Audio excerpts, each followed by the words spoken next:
So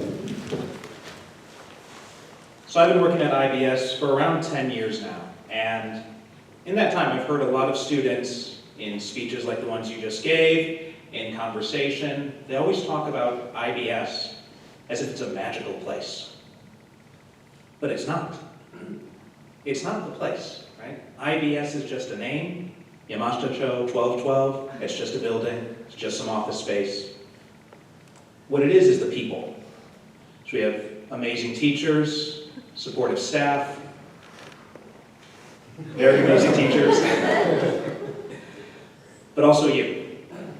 The work and dedication that you bring every day, that's what makes IBS the special place it is.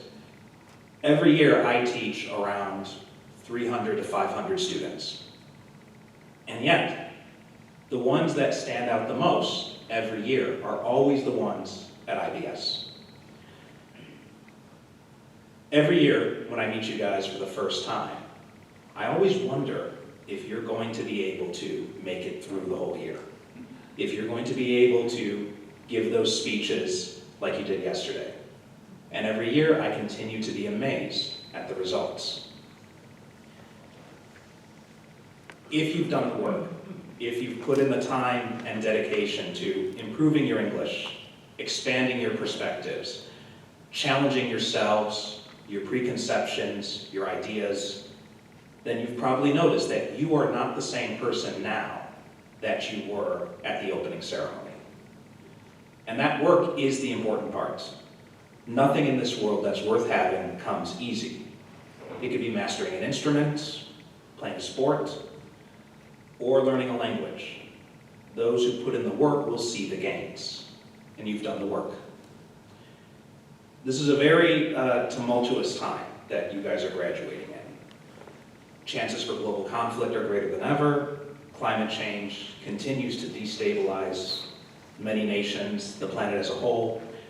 Growth of AI could mean that positions such as translation, language teaching, these could become obsolete.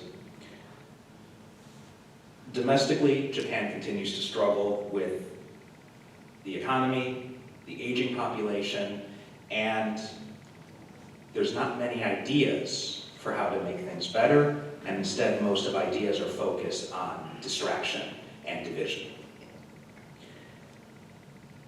And with all this in mind, it's very tempting to feel apathetic and that nothing can ever change. You are facing challenges that generations before you have not had to contemplate. And generations before you have ignored those problems. And many of your contemporaries, people the same age as you, are also going to try to ignore those problems. But there's a story I always remember about Akira Kurosawa, the famous film director. He was in middle school during the Great Kanto earthquake.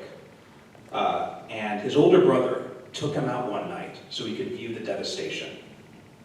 And in an interview, he said that he saw corpses, bodies piled on bridges, bodies blocking off whole streets, displaying every manner of death possible.